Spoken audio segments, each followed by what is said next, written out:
Bop, bop, bop. Okay, everyone, here we are. We finished the much longer 2 hours and 18-minute Mauler Unbridled Rage video. Oh, we have a comment.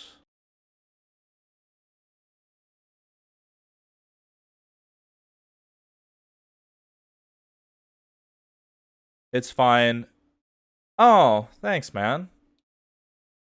So Malone Tankberry, who said on part 1, real quick before we get into this weeb shit,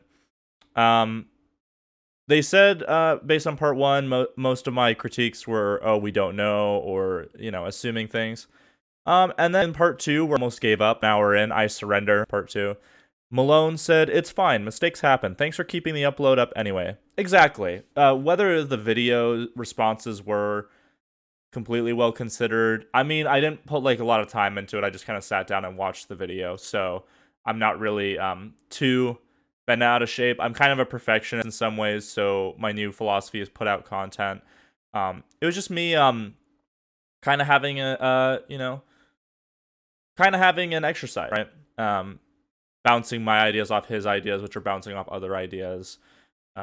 Finding a middle point, figuring out more how I feel about both cuts.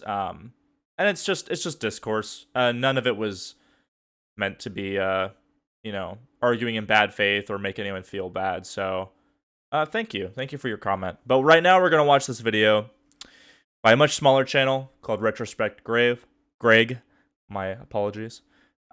He doesn't have that many subscribers. He has more than we do. But he is talking about last Naruto the movie. Now, I wouldn't consider myself a weeb, but Naruto is near and dear to me for a lot of reasons. Believe me, it's severely flawed. I'm one of the biggest people who will admit to criticisms, and I will shit on some of Naruto's later writing a bunch, missed opportunities, all that. So believe me, if anyone's going to be easily swayed, it's probably me. However, I liked the last Naruto the movie. I liked it a lot. I think it's one of the things that kind of salvages the ending of the series for me as an epilogue. Retrospect Greg hates it. We're gonna read his description in a second. It's only 30 minutes long, came out a year ago. Let's dive into it. Again, I haven't this whole video. This one, I watched some of his other videos, and I agreed with him on a lot of it because he was criticizing the ending. But I purposely only watched, he has 8 videos about it, but I purposely only watched 2 minutes of this, and I was like, okay, well, let's go into this. Now, before we jump in, if any of you don't know Retrospect Greg, he works from one content creator to another. I gotta say, man, I don't watch a lot of your content by any stretch of the imagination, but he puts content out. He's good, titles. He has decent, not very scripted, but he actually creates thumbnails. But he puts out content. The man works. Again, his content could all be not my thing, but he clearly gives a shit about a lot of things and puts the work in. He's a nerd. He's a weeb. So obviously he cares. He puts the work in. I might end up just kind of softly agreeing with some of his points or conceding that you could read them that way. So I have no idea. This might be entirely fruitless, but if it is, then we will get through it quickly. So let's go into it. Oh, another thing about Retrospect Greg. His personality, his voice, his kind of how he comes across may be a bit acerbic. I'm prepared. Please, it's just the way he comes across. We're gonna take his criticisms on face, and no matter how they may come across, but I might throw in a few jokes at your expense, Greg. But again, nothing but respect to you. I might even agree with you at the end of this. We'll see. It's all for long enough. It's time to dive deep into this movie. Ooh, don't say that. That sounds weird, dude. Let's lower that a little bit. I know some of you are going to say, this movie came out 5 years ago. Wow. You should move on. And passage of time doesn't make something suck any less. The Phantom Menace came out in 1999, and it still sucks now. Batman vs. Superman came out in 2016 and it still sucks now. What a coincidence. But are you saying that this is like Phantom Menace Batman v Superman level? Batman Dark Tomorrow came out in 2003 and it still sucks now. And I could go on, but I'm sure you... I don't... that was part that I saw. I don't know, like, what the joke means, because he's obviously talking about...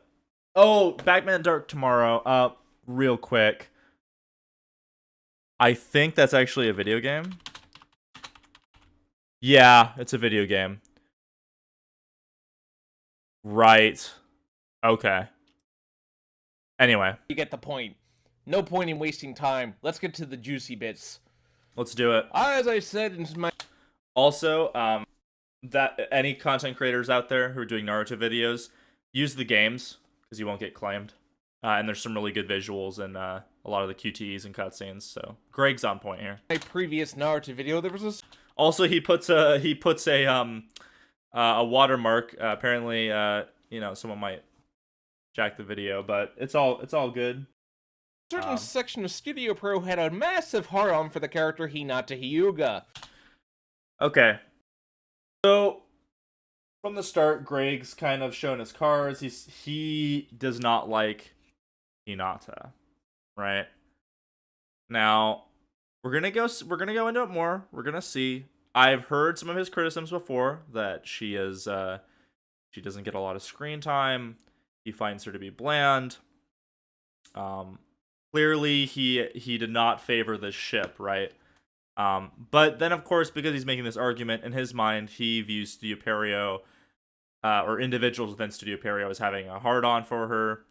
I know it's a euphemism, but you could account for maybe they just like the character. I mean, I like her as a pairing for Naruto, I guess, a bit more. But we'll see where he goes from here. Character favoritism, I've noticed, tends to go around. If you're familiar with the Sonic the Hedgehog Archie comics, you'd know that former writer Ken Penders had a massive hard-on for Knuckles, even though the main character was supposed to be Sonic. Well, that's why they put it in his own spin-off series, Greg. Toriyama, who directed Final Fantasy XIII, not Akira Toriyama, a different Toriyama, had a massive hard-on for Lightning. That's fair. But those are stories for another time. Anybody want me to do the Archie Sonic comics? I'm considering it. So anyway, here... Sure. Archie Sonic is, well, I haven't read a lot of it, but Grace tells me about it. Here's what I can find about this movie. The team met with Kishimoto, and he asked them that Naruto not be made into a side character. Ha! Ha! Ha! They designed the movie around getting to the ending with Naruto and Hinata running through the Cave of Memories. This movie was announced in late 2012, shortly after the release of the film Road to Ninja. From the beginning, this movie was teased as the start of a new project. From what I understand, the original plan was to do a part 3 with the characters in these slightly older designs. But that would have been so good. Or at least, I don't know. Well, you know. Then plan B became Boruto. Or that's interesting. Very interesting. That's what Kishimoto claimed with Jump Feast of 2014. I will get flack if I don't mention this, but this was the last movie that Suno Kabayasha directed, as sadly he would pass away a few months after the completion of this movie. Aww. And that's unfortunate. Well, he did a good job. According to Wikipedia, the movie was well received, but actually, no, really it was not. Japanese fans were furious with this movie, namely for a few things. This movie was advertised as the missing manga chapter. It was going to fill in all the gaps between chapters 699 and 700, and believe there were many. A movie that all fans could enjoy. Yeah, that's a blatant lie.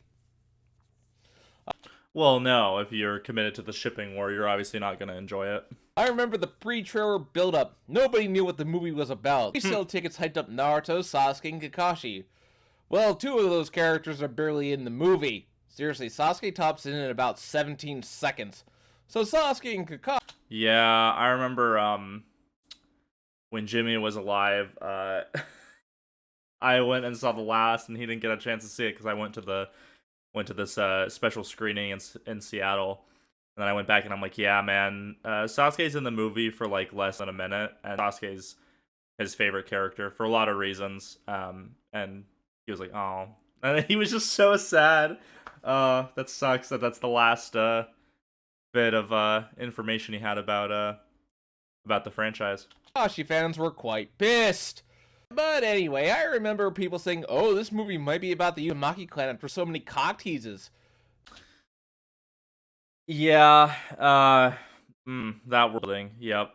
Maybe it'll be an in-between story that explains how the world changed after the events of the war. You know, something actually interesting. Instead, it was none of that. It was just a Studio Pro love fest for their precious Hinata. But, Greg, you need to put if this hadn't happened, then they would have just gotten together, and you'd have been like, oh, why did they get them together when there was no development? So, because people would have been mad, if that's the way the story is going to go, they have to justify it by giving that story the amount of time it needs to actually make sense, given the characterization. And I think they succeeded, but I don't even really want to hate on Hinata, but look, don't go all... I don't know if that's true, man. I think you really do, but you're not here to talk to me, so. Isn't this character amazing? That doesn't make me like a character more. It makes me like a character less. Hinata had a lot of potential, but like most things in Naruto, it was squandered.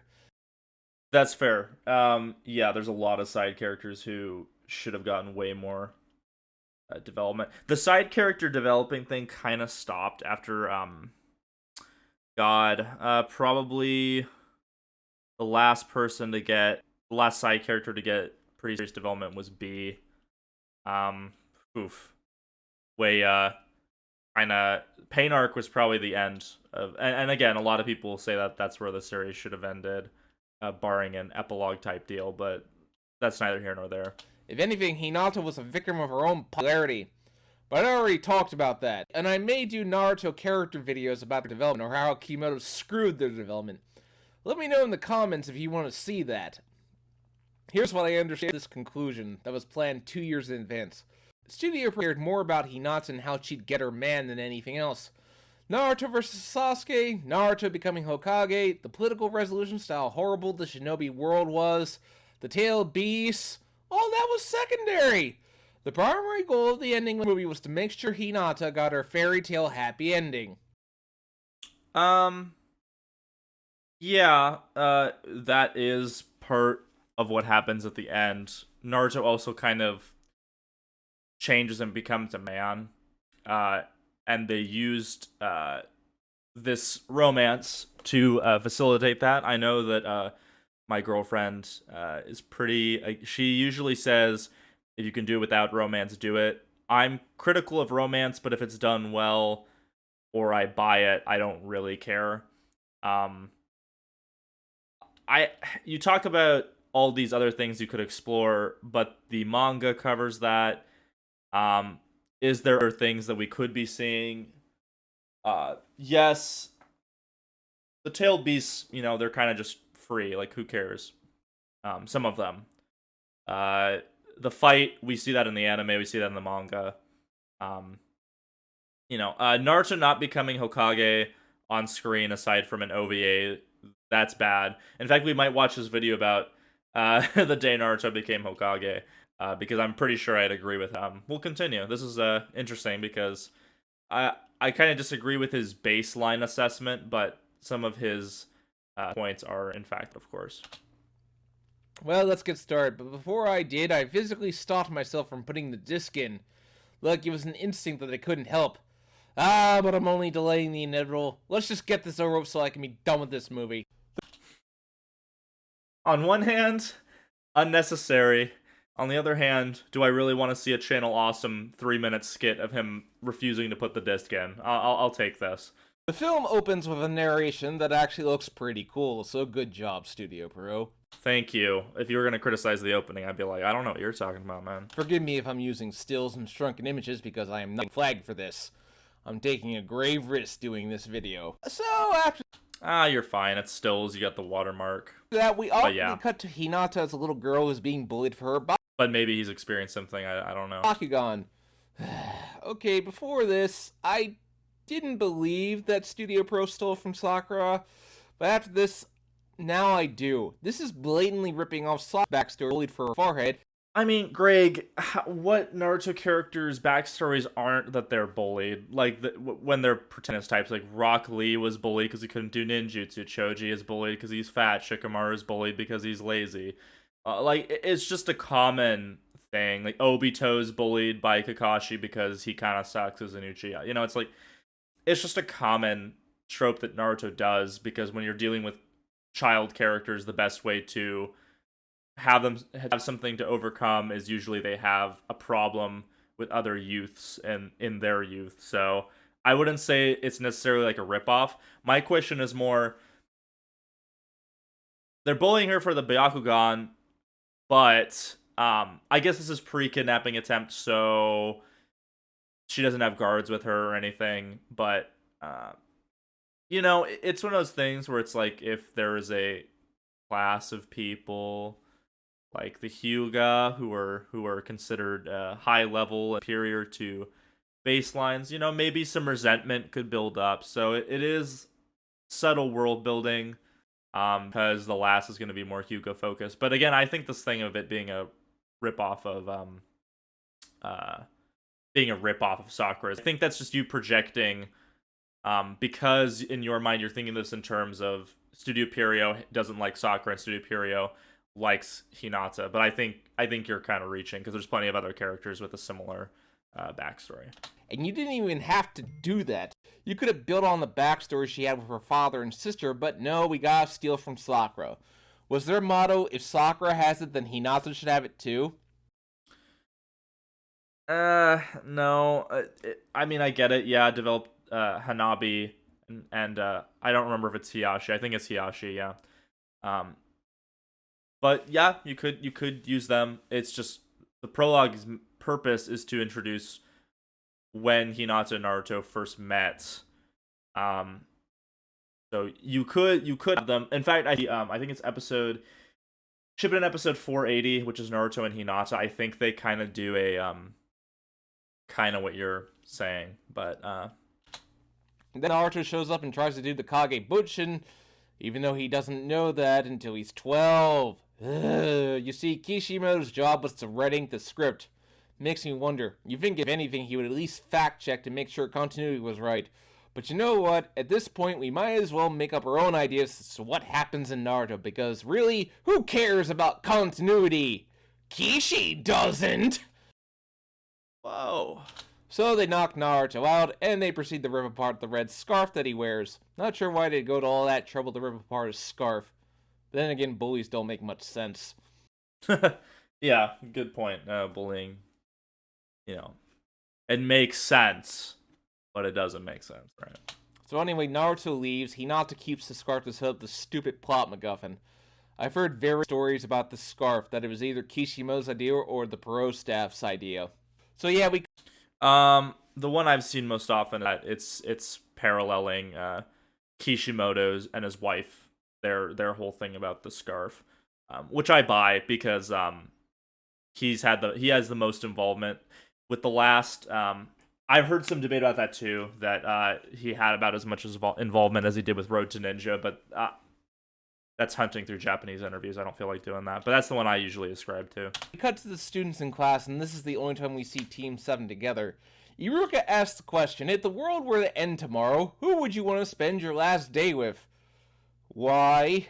I mean, yeah, it's like, why would you ask that to? You're training child soldiers. You're trying to get them to suppress their emotions. I don't know. Iruka being Iruka.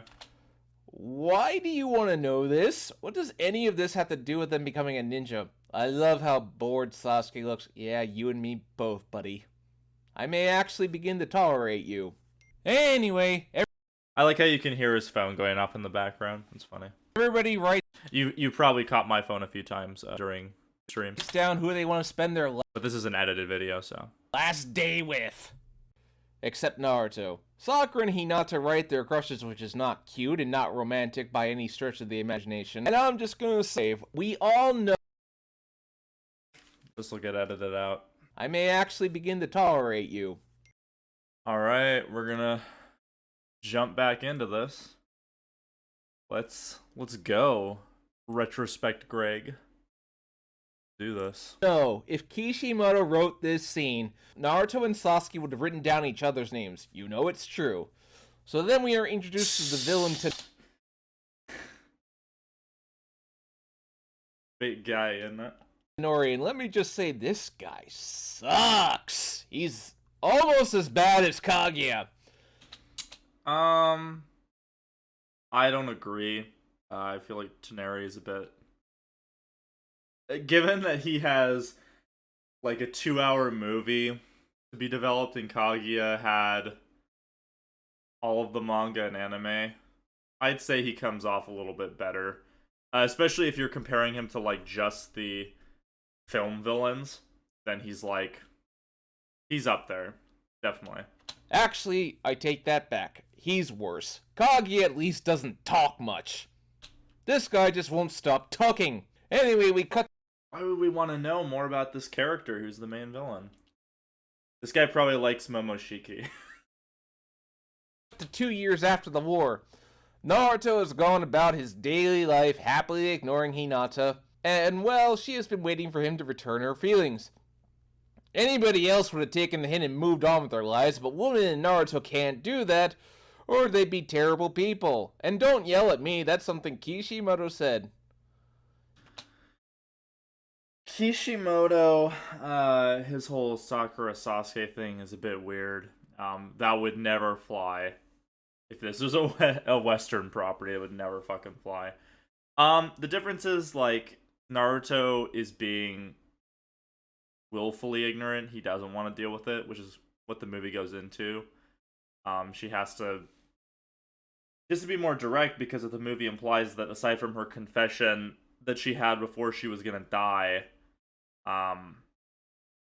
before he went rage mode in the pain arc, that this is again why post pain arc everything kind of gets weird, but it's understandable to me to an extent.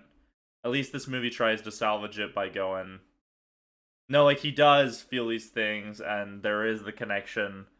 So putting aside what Kishimoto said about that, but yeah, the Sakura Sasuke thing, that relationship is fucking garbage. Yes, if a girl moves on from the first crush, they are terrible people, according to Kishimoto.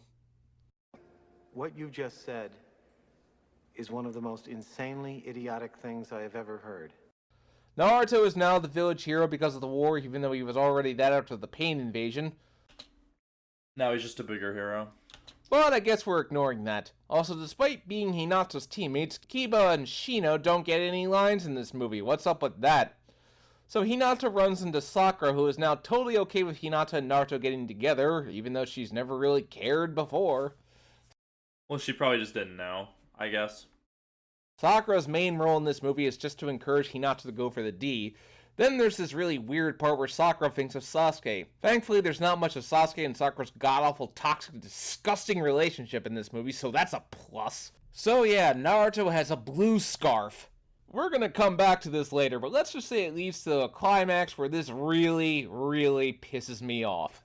Anyway, Hinata meets her little sister, Hanabi. I didn't even remember that she had a sister until this movie, and I imagine that's because Kishimoto forgot she existed. I will give credit where credit is due. Hinata and Hanabi have a good dynamic, even though this leads into major problems. Also, the moon is falling. It's like they ripped off the plot to Zelda Majora's Mask. Maybe I just got that on the brain because that 20-year-old visually dated game has a way better story and way better characters than... Well, can we just say real quick that the whole trying to measure something because, oh, a more visually dated product is still better is just horrible logic. Things are always going to be visually dated on a long enough timeline in some respect. You can say that some won't be, like, you know, it's tough for a film that's set purely in an apartment complex to be too visually dated, but something about something is always going to date it unless it is constructed in a way to make you believe it is older than it is. So I'm not saying that, like, he's wrong, because obviously Majora's Mask is genius, but I'm just so tired of people going, oh, this old visually dated game still holds up. It's like, yeah, it's because good art and good content will hold up because the visuals aren't really what's important in terms of visually dated, or is it of the times? Because then we should just consume media, I don't know, the past like 10 years that was from where we are now. I don't know. In this big budget fan fiction, them's the breaks, I guess. I understand like the point, saying something feels like fan fiction, but considering the ending of Naruto was kind of rough and Kishimoto was so involved with this, you're only saying fan fiction because Studio Perio was in the Hinata camp the whole time, and now it has come to pass that that is the ship. So it's, you know. Also, I didn't mention this, but the jump in technology in these 2 years is pretty amazing. They even have smartphones now. Smartphones. Also, why is Kakashi... It's a good rule of thumb that in the Naruto films, things will just be more advanced. Slightly. Like if you... I've been going through Naruto using my list, which I'll post in the description of this video, where I'm going through with my girlfriend, showing her, you know, the movies where they're placed, cutting most of the filler, but not all of it. Like we finished the Three Tails arc, we watched Bonds, we just finished Kakashi Gaiden, and we're going into movie 3 now. But in Bonds, if you watch like the Pearl Harbor-ish scene with the Sky Ninja, Konoha's like there's like supremely advanced metropolis. So, I mean, I understand, and this is supposed to be completely canon, but Naruto as a series has always been kind of weird. Like the Rain Village is like a metropolis, or like in a destroyed, abandoned-ish one. So Naruto's always been weird with the technological advancements. Hokage again. I still don't see the point. Not even that, but he barely does anything in this movie. So talking heads all talk about what they want to do. Here's an idea. Blow up the moon. It works perfectly fine in Dragon Ball. Anyway, Naruto and friends are having dinner. I can't tell if he's criticizing that because he thinks it's ripping off Dragon Ball, or because he thinks it's dumb in Dragon Ball. Hinata doesn't want to join them because she's a wimp. And Sakura has to try and convince... Well, not because she's a wimp. This is kind of in bad faith. Like, there's all these... So if you're a crush, a bunch of people of the opposite sex are swarming around them, like flirting with them and fawning over them. Does that raise your spirits? I mean, there's the type of people you'll, like, you know... some people enjoy that kind of conflict, but does anything about Hinata suggest that she shouldn't be feeling this way? You know, I don't know. Vincent to take her home. He says, why should I? She's strong. People wouldn't mess with her. Yeah, I love that we have a character saying that a woman can be strong and independent, and then immediately getting shot down and is always in the wrong. It's that kind of movie. So basically, we get this scene that explains... That's a weird argument, because it's showing that Naruto respects her for her skill and strength, but he's not getting the point. I mean, the thing... Okay, let's just break it down from, like, Jump Street. Naruto is not an intelligent character. He's clever. He's resourceful. He is a problem solver in ways, but the reason people like Naruto is not because he is intelligent. It's because in his weird... his naivete, his focus on the emotional rather than the intellectual allows him to reach people that are presumed too far gone. The thing I thought that audiences liked about Naruto is not that he's super smart or even like wise, but he's because he emotionally had to go through so much, he is able to speak. He doesn't have a filter. He speaks from the heart, and people respect that, and it reaches them. So this is completely consistent with his characterization, and it's showing that he does respect Hinata and doesn't.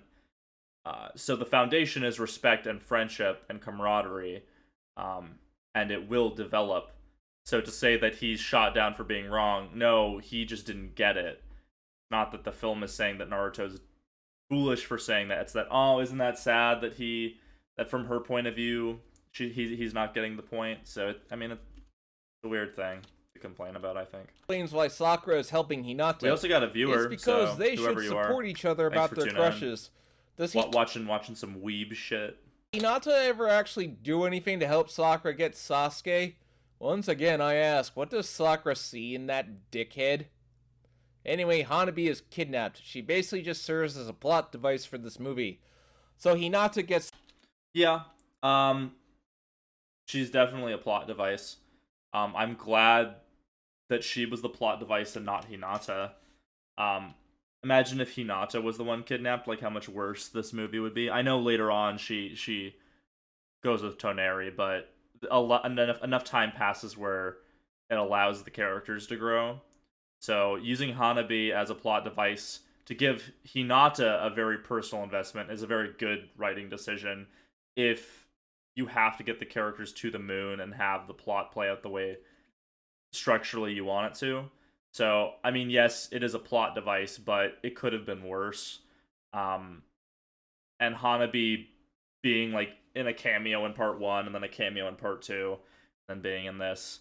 I've seen some of the stuff from Boruto. She actually gets a fight and stuff, and she's in some filler stuff, but overall it was for the best, I think, that they did this. I mean, he could have kidnapped Hiyashi, I guess, but maybe make the prologue flow a bit better. It's whatever you want, really.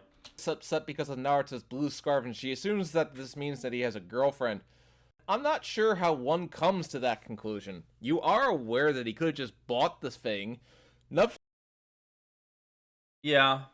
You know, it's on the brain, I guess.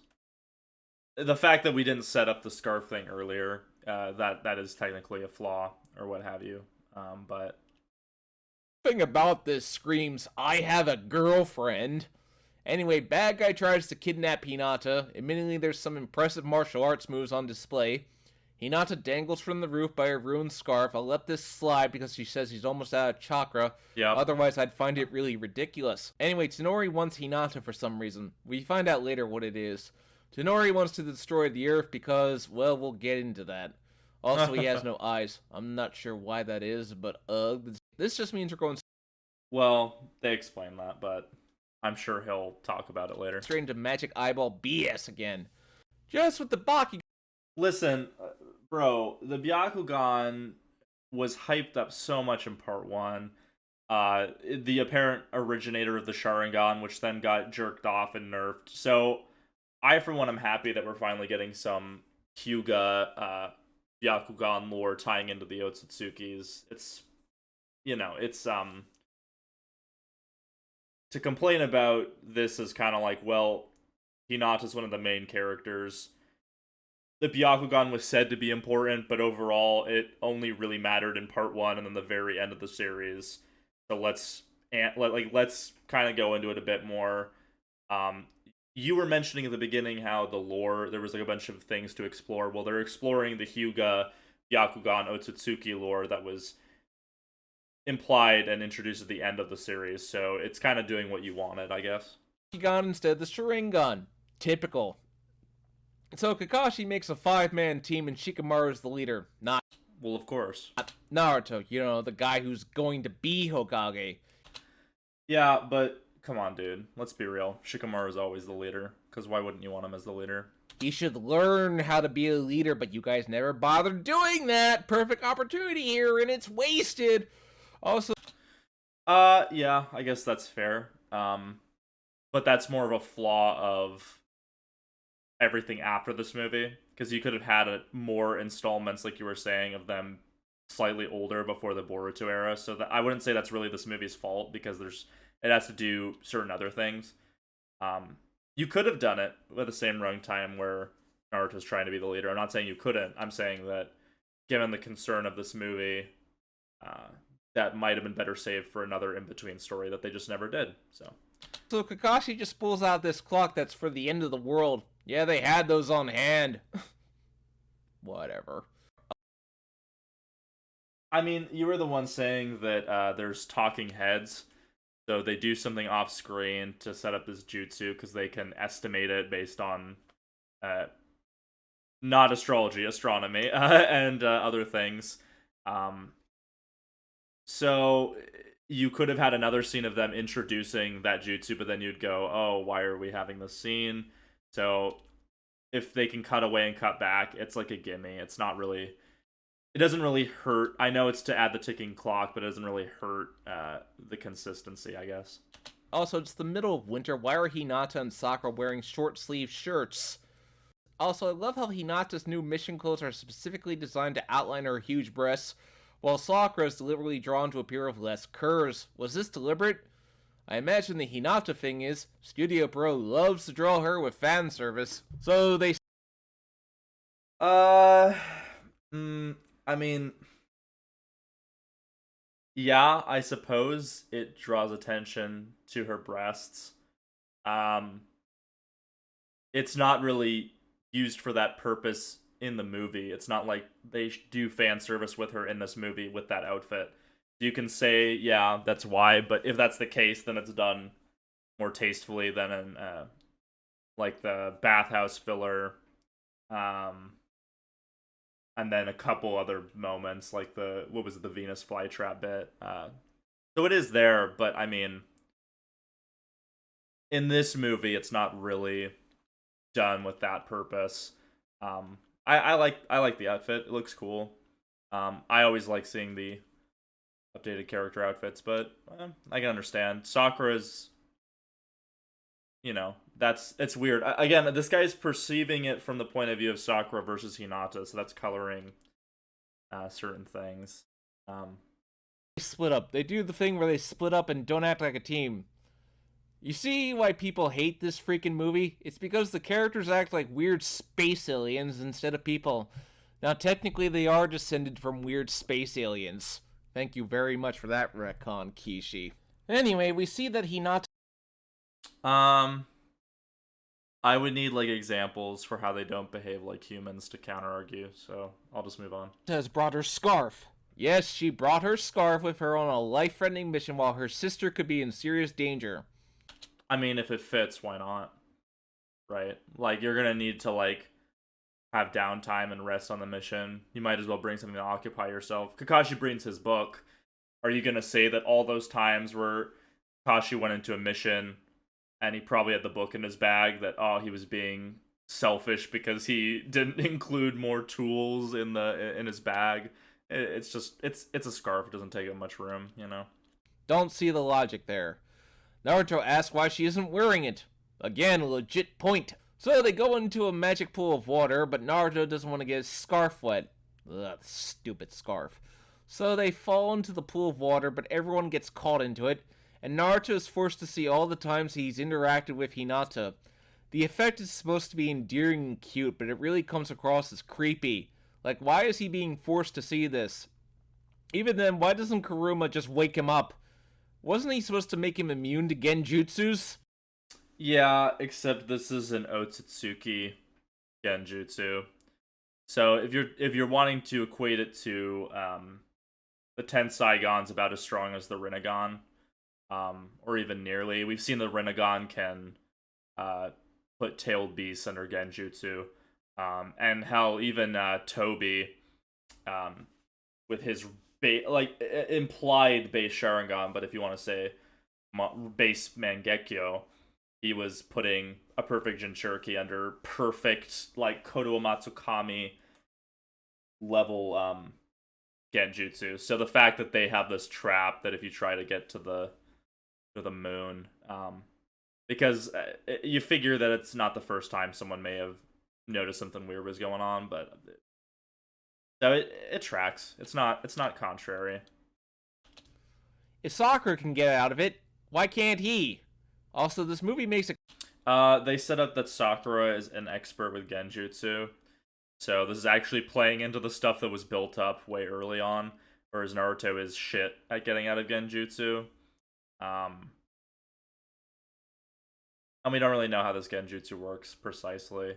I know this is like the Snyder cut response where I'm like, well, we don't know, but I'm saying it's not inconsistent, so to come across as brainwashing. Not to mention, for the film to make such a big deal out of Hinata confessing, and the genjutsu literally just took the whole job away from her, what a great message you gave, movie. Just great. So then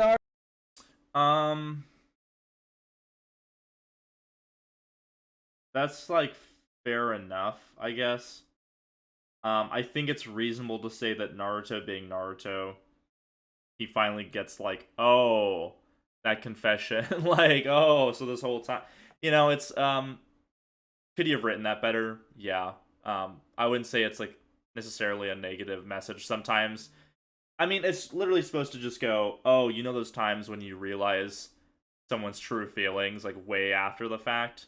It's just using that, but using the conventions of the world like genjutsu, um, while offering an explanation of why. It's kind of the way they wrote it was to combine two different things. So why wouldn't you put some kind of protective barrier or some kind of jutsu to protect the moon from people coming like snoop around?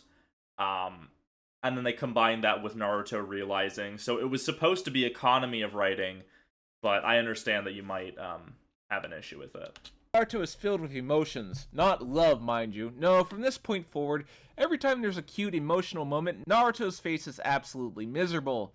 It's because he feels guilty. Not in love, guilty. I have never gotten that in like the 4 times I've seen this movie. He feels guilty. To me, it's that he has never felt this way about someone, really. Like, his crush on Sakura was very basic. It like, he did care about her, and he did there were qualities that he really admired, but to me, guilt was never but then I think this is the heart of his point about what the film's about. So like, Naruto and Hinata didn't have much in the original manga, but I will admit their first interaction where Hinata calls him a proud failure was genuinely good.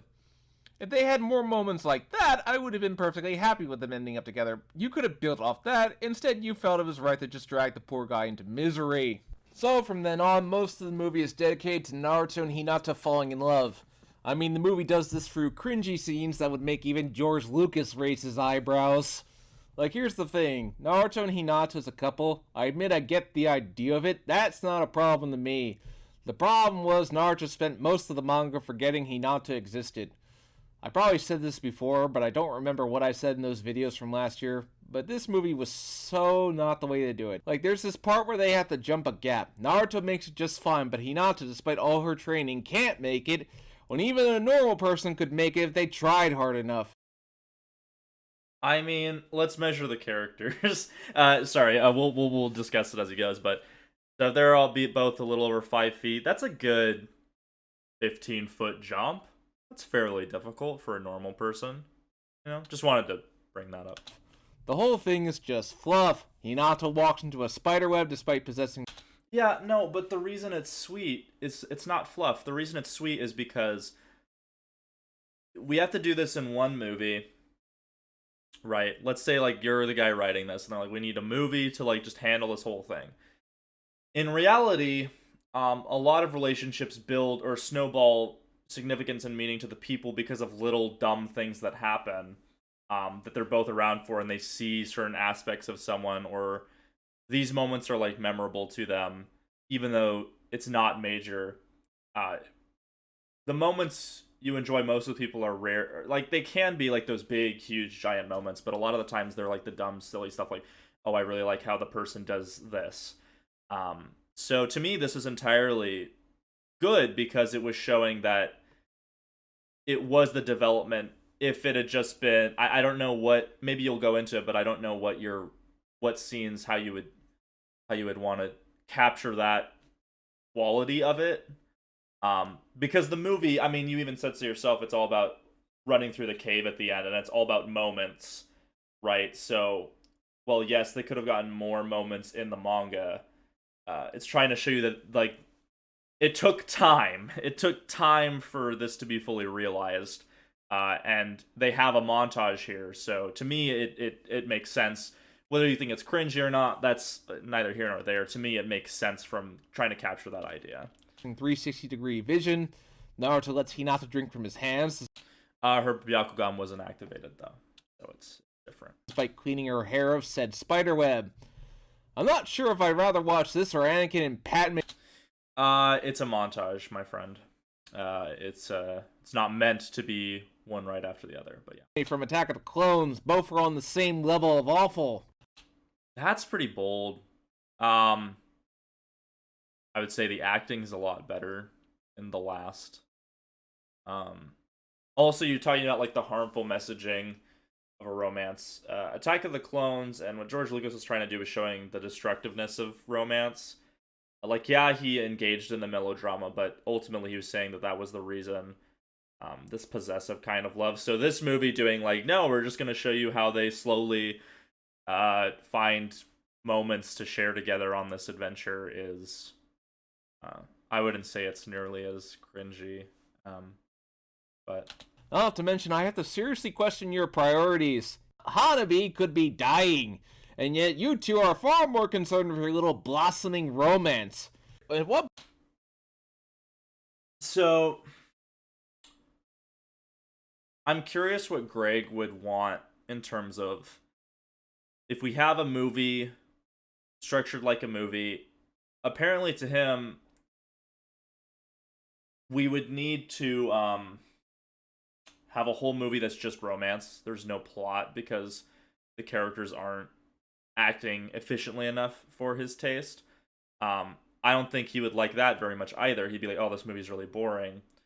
So if we're trying to make this work for him, I would argue again that it's usually when you're in the middle of something crazy or adventurous that a lot of those passionate feelings come up for people. Like, if you've ever been a part of something major, like, as an actor, those kind of... I've only had it once, but... or I guess twice, once with crew, once with cast member, but you have that weird camaraderie that develops into passion and attraction, so... Again, you're not wrong. They're, like, trekking, and the other team members are scouting ahead. It's possible that they were told to hold position.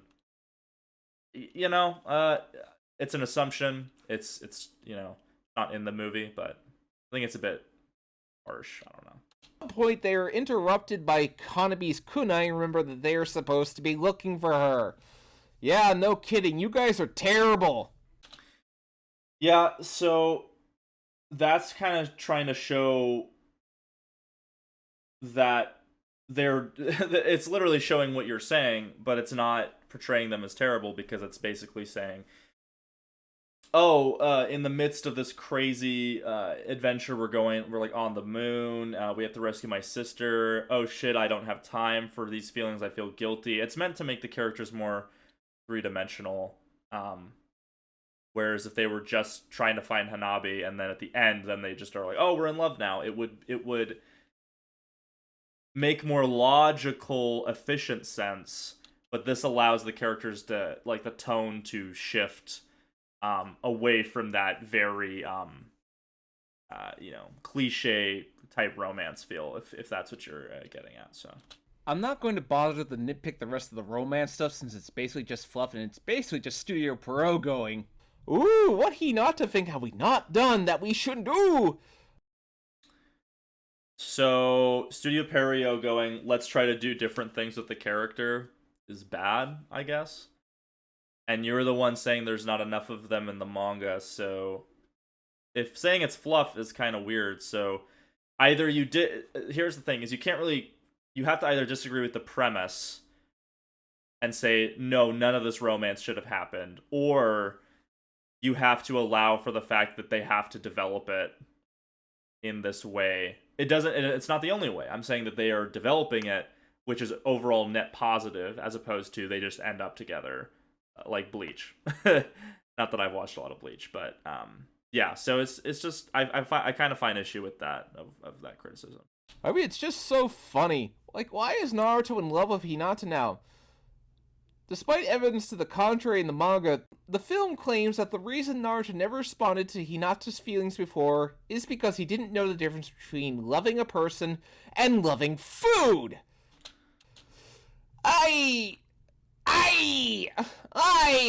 Oh boy, let me dive right into this. No one is that stupid. Naruto certainly isn't. Think back to the Land of Waves. Naruto made Zabuza cry after Haku died. What did he talk about? Yeah, it's just meaning what they're trying to illustrate is the difference between romantic love and just other forms of love. It's just meant to create a very clear, vast dichotomy. It's not saying that he doesn't understand. It could have been scripted better, yeah. Want to become famous? He Oh, talked those got banned. about love. I seriously can't believe that this character is the same kid who did that. He asked his mom how she fell in love with his dad. Did he think she was talking about Food There movie? If he didn't know the difference, how did he know Sakura's confession was false? And we're getting to that.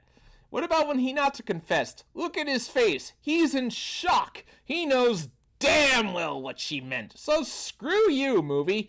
You took one of the most iconic anime characters of all time, whose defining attribute was his ability to understand feelings, and reduced him to an unfeeling jerk who doesn't know his head from his ass! Oh. No,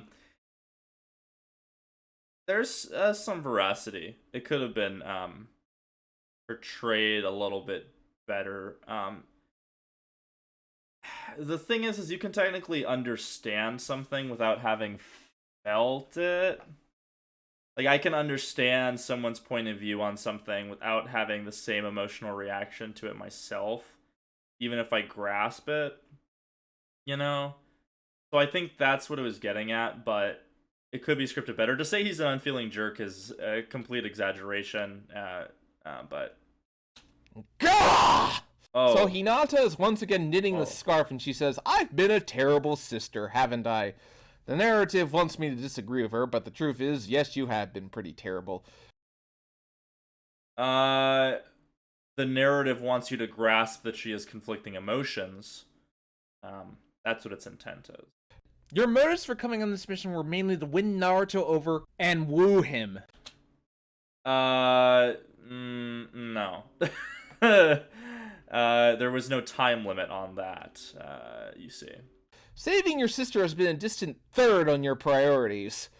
You see why I don't like this movie?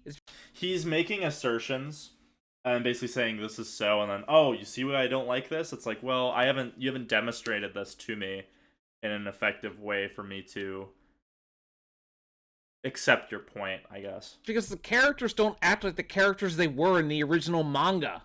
Anyway, Tenori I disagree, but... shows up, takes Hinata away, Naruto gets swallowed away. You know, with how strong Naruto was at the end of the war arc, you'd think he'd be putting up a way better fight. Once again, I must reiterate, Tenori is a terrible villain. His only motivation is that he wants to destroy mankind because they are stupid and cause wars. Okay, taking that point by point, Naruto...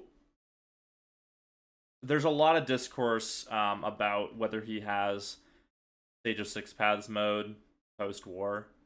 Again, he's not really illustrating how he would fight harder, especially because Toneri is an Otsutsuki. Toneri, we'll listen more to what he has to say about Toneri, but I think RetrospectGreg's big problem is he's not really illustrating it directly. He's kind of just making assertions. Not that I haven't done that, but who hasn't? Which has been done before and been done much better, but that's only secondary. His real motive is that he wants to marry Hinata. I'm guessing... No. Bro, like... He is fine, because the point when he realized that she's not into him, he's fine with that fact because he's still going to complete the mission. It just aggravates him. You got to think about it in terms of Toneri's being characterized as this guy who's been alone with just his puppets for, like, we don't know how long, possibly, hundreds of years. At least at least a few decades from what we can glean from the statue being teleported in the past of the Naruto manga. So he's obviously lonely, so he becomes obsessed with her because of this prophecy and because he needs to continue the line, right? He believes in the celestial decree, and the Otsutsukis are all gone, dead apparently, or some, and he's the only one left, so he needs someone compatible, and the Hyuga are compatible with Hamura's side, hence why the Tenseigan happens. So it's not his main motivation. It's showing you again the conflict, why love can have different forms, right? So his is a very obsessive, controlling, selfish love, and Naruto and Hinata don't have those qualities. So Toneri is given a fair amount of characterization and justification for why he does what he does. So as for has the whole humanity causes wars and conflict, we need to delete them, has that been done better? Well, yeah, sure it has, but that's neither here nor there. He's not deficient in terms of development. I think he's just a stand-in for Studio Pro. Yeah, that's what I'm gonna go with. He also tries to argue back about the goodness of humanity, but Tonori just tells her to shut up. He apparently doesn't want a wife that talks back. You see, Tonori is the last descendant of a Hyuga clan whose job was to guard the Ghetto Meza.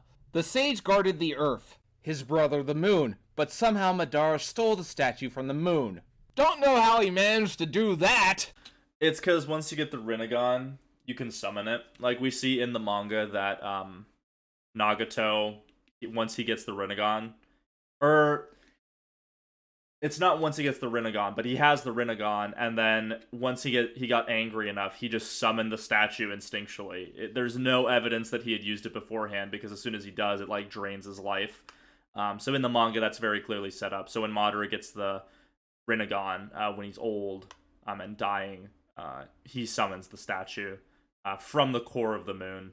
So either all of them were dead at that point because of the wars, or Toneri begins initiating the plan to start the celestial, to keep the celestial decree as he interprets it. So that's you can infer that from the manga pretty easily. Did he have a space rocket? Not to mention Tonori. It's summoning jutsu, dude. We see the statue getting summoned all the time. This is a weird argument. He is incredibly crappy at his job. What were you doing while the world was being torn apart by war? Were you just sipping tea? I guess the way I would say it is, if he's gonna wipe out the Earth anyway, why go down and save it? Why not just begin the plan to kill everyone? Who cares what happens down there? So Hinata gets a visit from the sage's brother Hamura. No. Well, who tells her that his will was the opposite of what Tonori wants. Yada yada yada. And it's the Byakugan princess. Byakugan princess. I swear this sounds like a fanfic. He used a clip of the Elder, not Hamura, but I'll forgive that. He does recognize the difference. That's just an editing mistake. But again, we're developing plot lines that you said, oh, why isn't the film exploring plot lines left over from the series? And it's like, well, it is now. And then the Byakugan princess thing, well, it's like a royal family, so it's not incongruous or weird.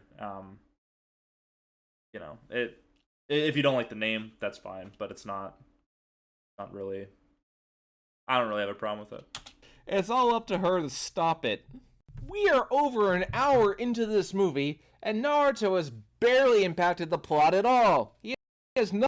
Yeah, so it's Hinata's movie, really. So she's gonna be given something to do, which is a good thing for her character. Nothing to do with anything that's happening. The plot doesn't revolve around him. He has no connection to anything that's going on. Well, he represents the sage's side. He represents Hamura's side. Together, them uniting against Toneri is them fulfilling the ideals of the brothers. So it fits. I don't understand this complaint because he was the one saying that side characters didn't get enough development. So conversely, I would say, well, if Naruto does a little bit less in this movie, that's fine. If Hinata can do some more. His only job in the movie is to rescue Hinata. That's it. They reduced the main character into a generic knight to save a princess. You could simplify almost anything Naruto does, and because he's a good boy, it'd sound like that. So I kind of just whatever. Now I know, classic save the princess story and all, and that's probably what they were going for, but it's done so incredibly poorly here. So we cut. Explain the difference between a classic princess save narrative and this, and why this is worse, and then I will counter or not if it's a good enough argument. But again, you're just kind of making assertions, and I don't really know why you believe these things, so I can't really say anything. Cut back to Naruto. He's all depressed, and they tell him Hinata's on the moon, so they have to go save her. Yeah, there's a living civilization on the moon. Oh, how far we've strayed from the series being about ninjas. Do they explain how they are breathing on the moon? Do they? I'm confused. They explain in the manga that Hamura and his people stayed on the moon, so that was set up earlier. We already have had this is weird. Like, yeah, we're on the moon, but this is the natural continuation if you want to explore the Hyuga Hamura storyline. You kind of have to deal with, okay, so the Ten Tails is in prison on the moon. There was people there guarding it. Why, so. Yeah, I mean, the series is had extreme power cliffing and went far. You can argue that at the end of part 1, we were already like far beyond. You can argue even earlier than that we were far beyond a ninja. But again, that's the gimme. Like, Naruto's whole premise is, yes, it's about ninja, but it's not in any way trying to be an accurate representation of the historical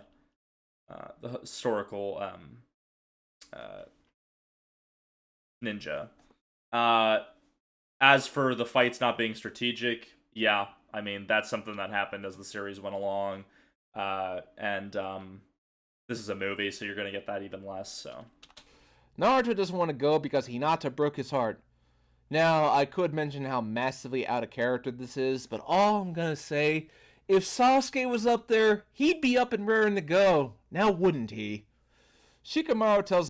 You're mischaracterizing it because she willingly went with him. So, you can say that you don't like that she went along with it. But she is trying to figure out what's going on, and she knows that the best way to do that is to basically be in bed with the enemy, quote unquote.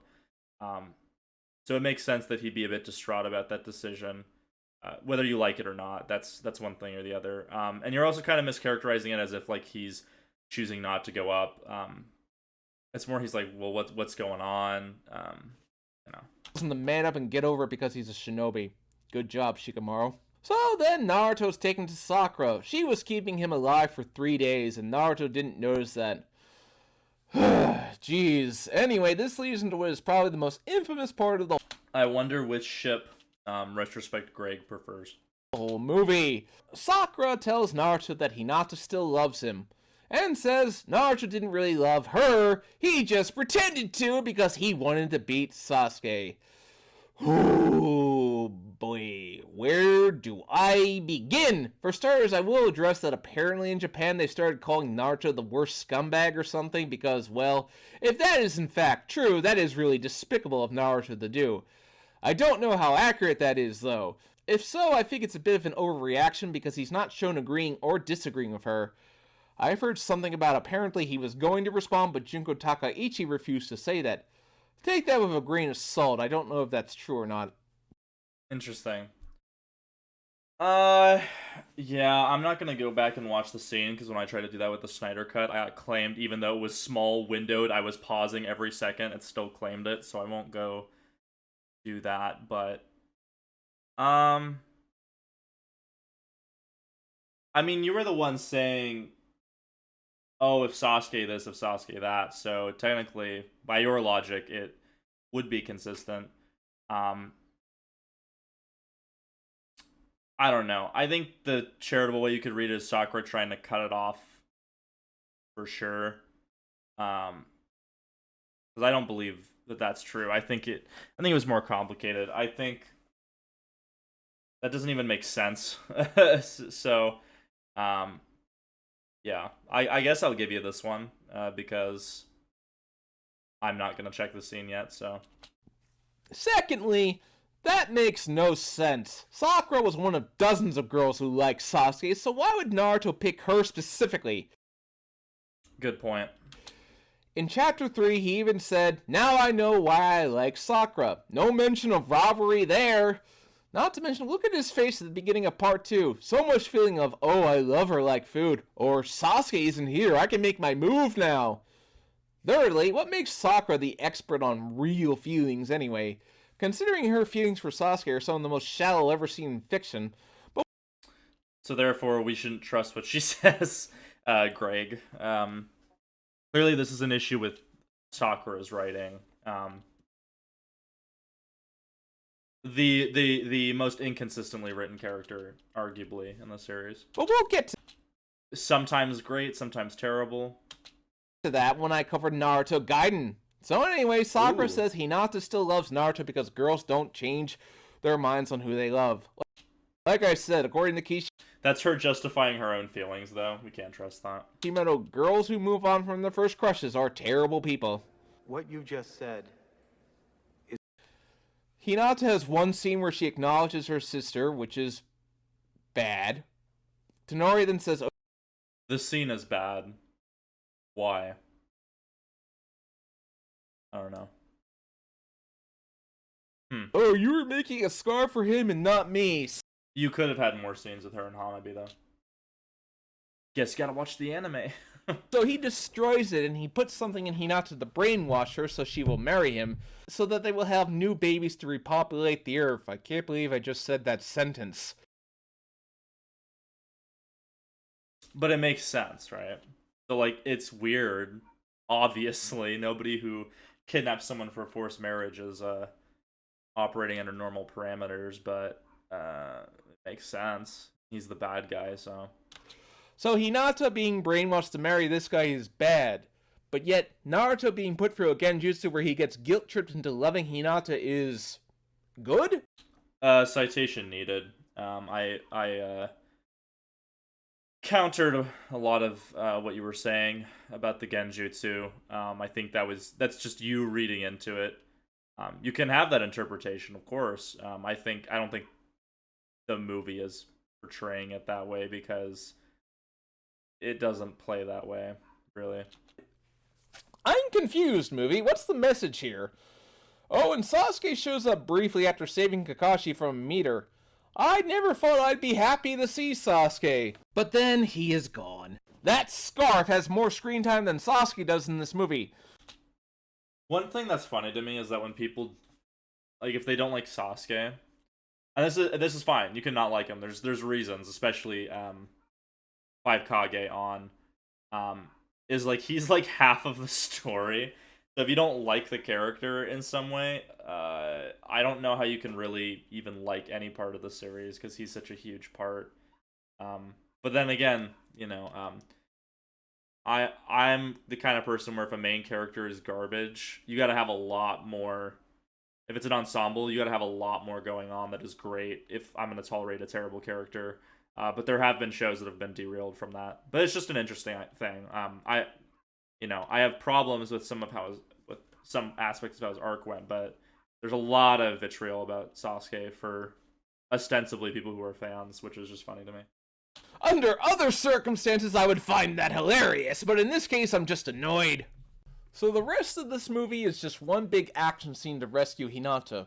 Things happen that are kind of cool, like Sakura destroying the puppets, but the whole Nice callback. point is for Naruto. You know what? At this point, I'm not even going to call him Naruto. He doesn't deserve the title.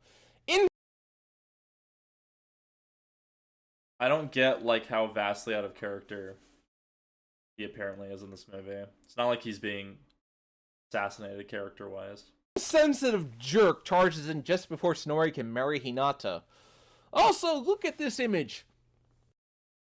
My god, somebody drew that. Somebody animated that. Somebody actually thought that this should make it into the movie.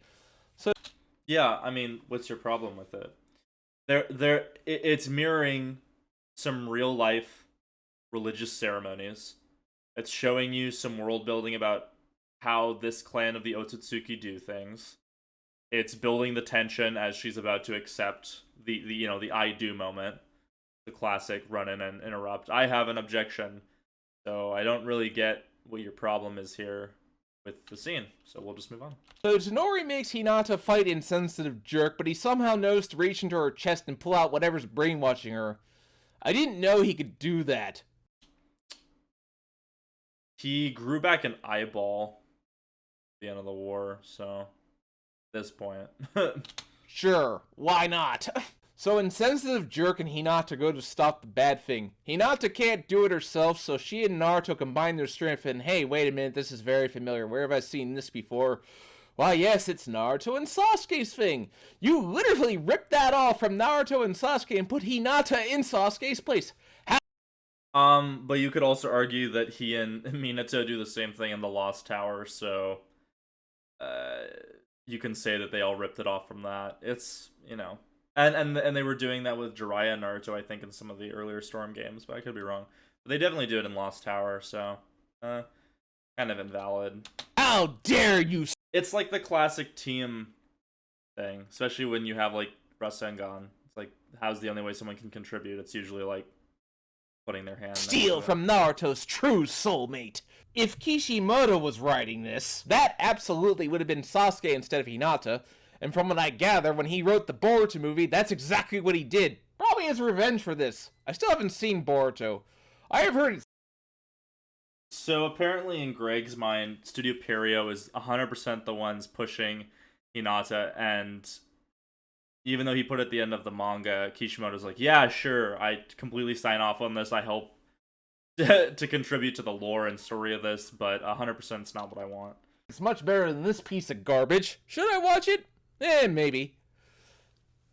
So yeah, this whole movie is still not over. Giant statue attacks, Naruto summons Kuruma out of him to fight it while he fights Tonori, so they like separate or something. I don't think that's how it works. At the end of the manga, at the end of the war, he gets both halves of the Nine Tails, so it makes sense. Because as you can see here, Kurama is not in full form. He's in the form he took on when Naruto had half the chakra and was using the avatar. So it makes sense. But when has this series ever cared about its rules? They set it up, man. It makes sense. It makes a sense. He literally made like clones with avatars at the end of the war. It's not like Road to Ninja where he like summons the whole thing out of himself. Even though that wasn't a dream. The rest of the movie is pretty much just fighting. Tonori decides to become whatever this is. It looks like a chakra cloak to me. I don't know. At this point, nothing really surprises me anymore. I mean, we did get Kaguya, who is never mentioned in this movie, and neither is Neji, by the way, the character who Kishimoto admitted to killing so Naruto would get close to Hinata. Considering this movie was written about 2 years before she appeared, that leads more credence to Kaguya being a very last-minute addition to the story. So, insensitive...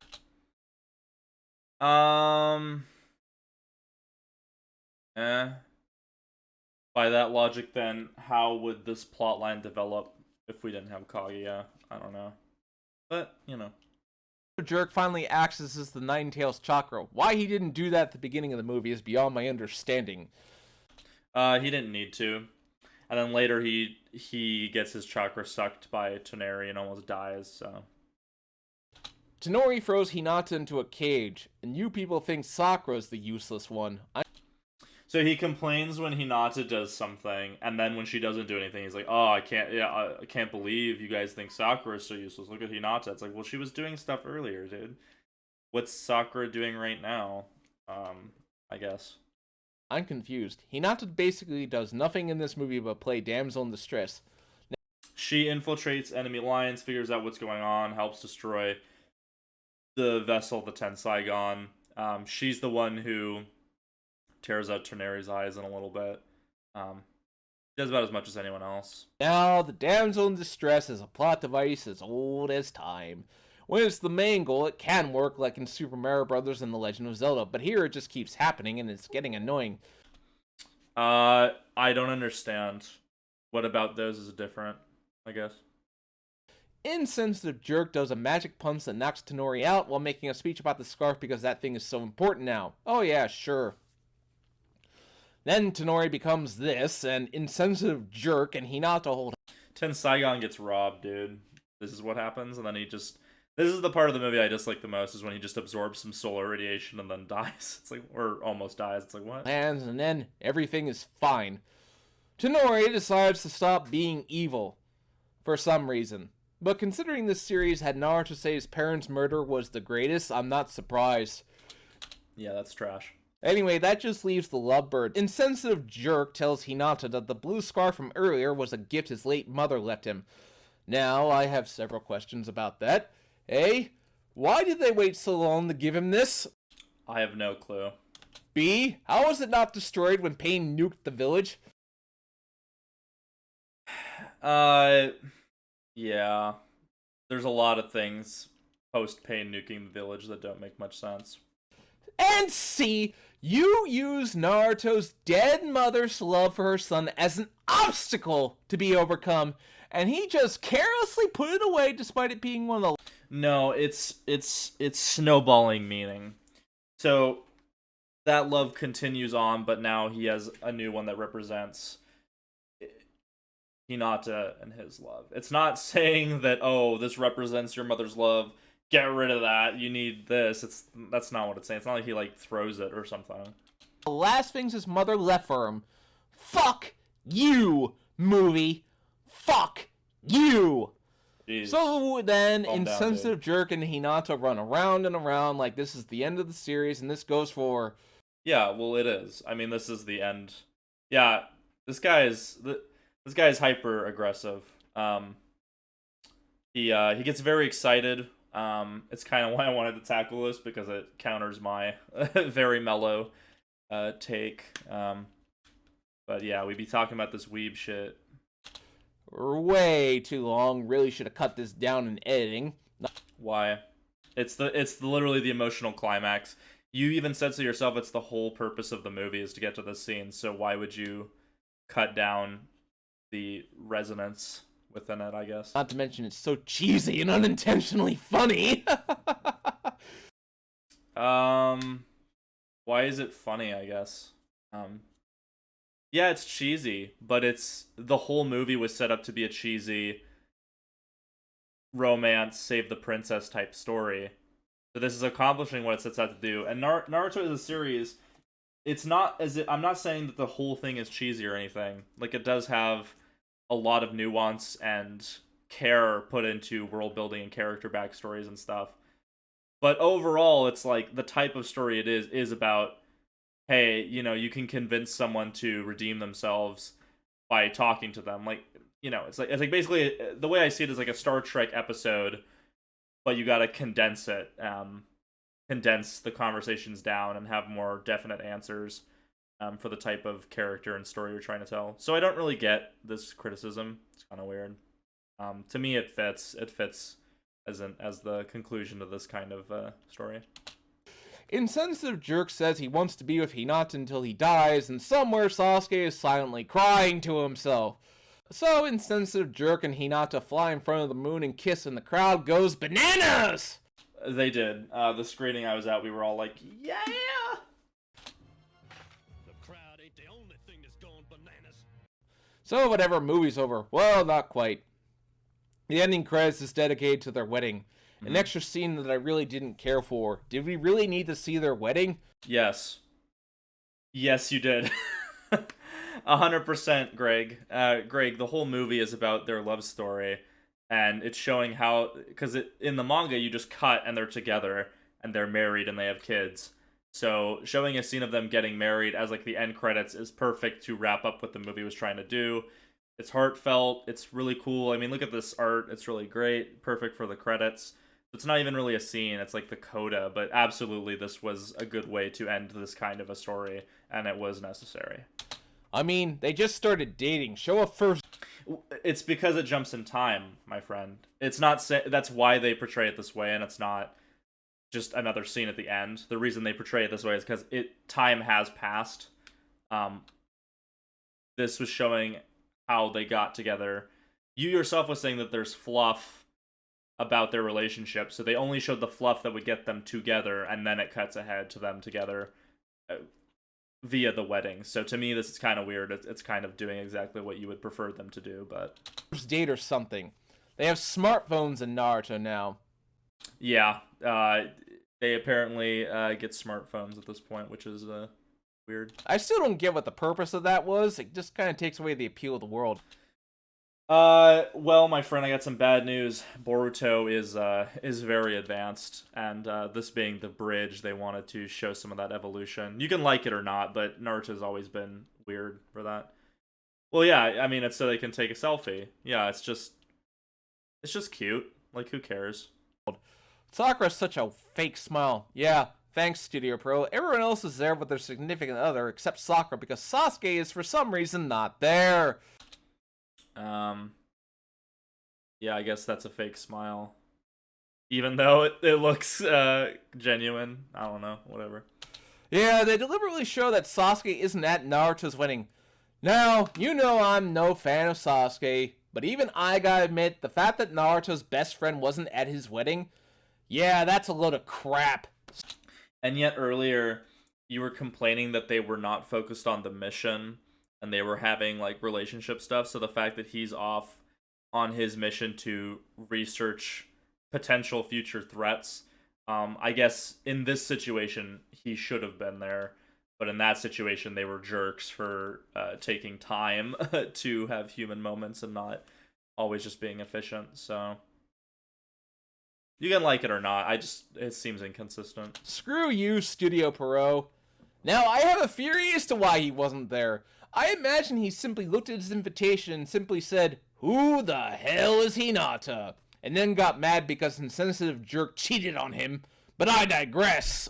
Then we get to see Insensitive Jerk living in a big house with his new family. Broadly speaking, it's adorable, but then they had to twist the knife by having Hinata act like a real tough, scary mom, which is something she never acted like before.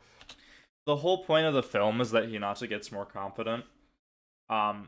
The whole series, she was shy, and then she slowly overcame that and became more confident. So to show her actually asserting herself is cool, because it shows character development and shows that the movie did matter. So it's not a bad thing.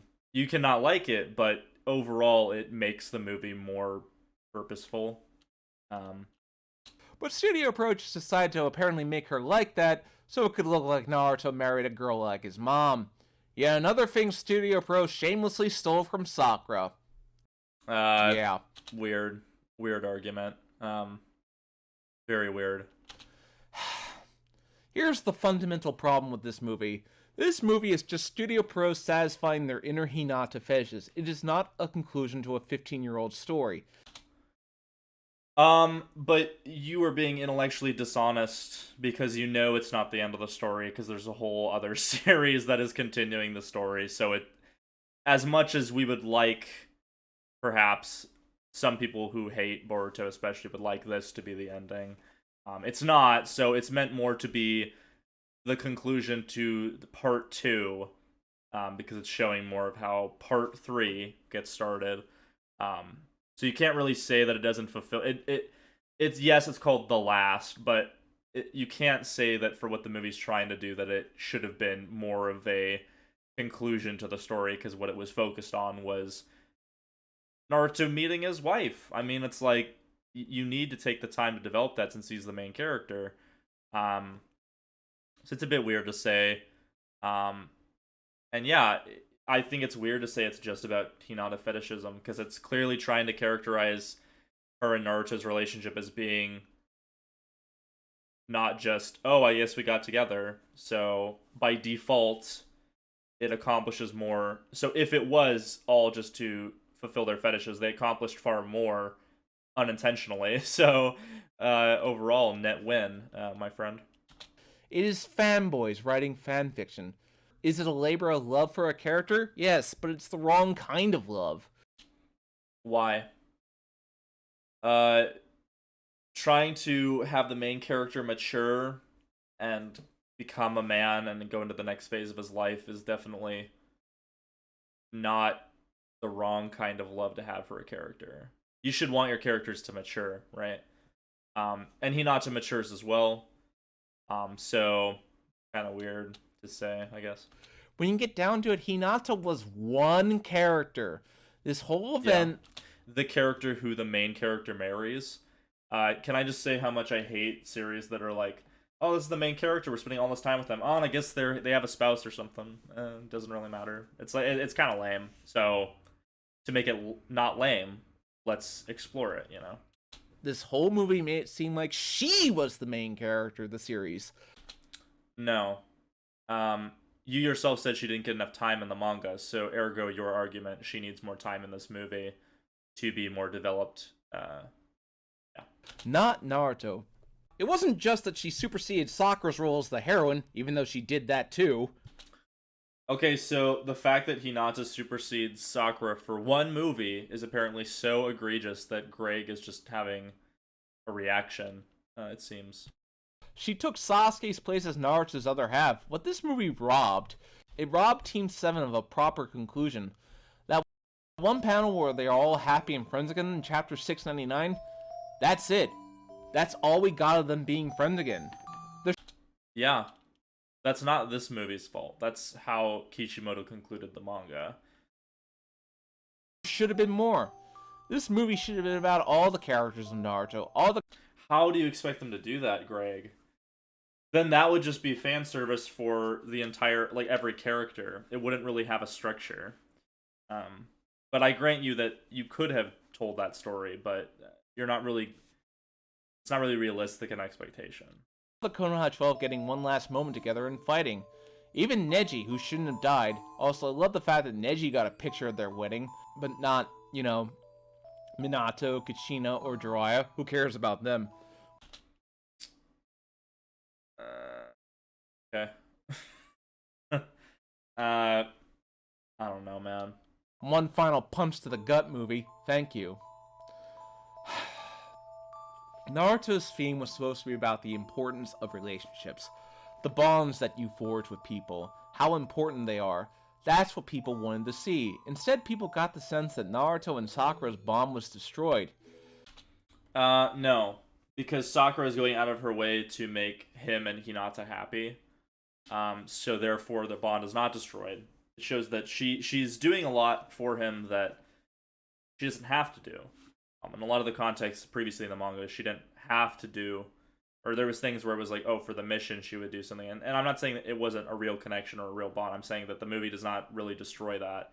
You're just upset because in your mind this is superseding that because it's a romantic thing. Kishimoto described it as a parting, that this movie would be about Naruto and Sakura's farewell, but no, that wasn't what Naruto was supposed to be about. Despite the creators insisting that the two are still friends, it just doesn't feel that way. Why would you play wingman for someone that you don't like? Unless you have, like, an evil scheme. So, I don't know. They might as well not be anymore. This is the fundamental problem with this movie, the message it gives, and it's not a good message at all.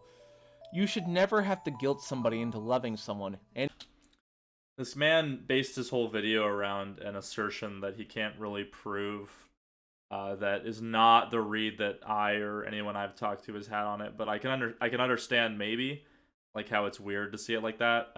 It was done for economy of storytelling. To me, it's just weird to hinge your whole video on a point that you can't really prove. And if you do, it isn't love. Naruto and Hinata were not inferior bad couple. I get the idea of it, but this... You were better off without this, even if you had basic... Okay, so you like the idea, right? So how would you want this to be developed then in a way that you would buy? That's my question. Nothing holding it together.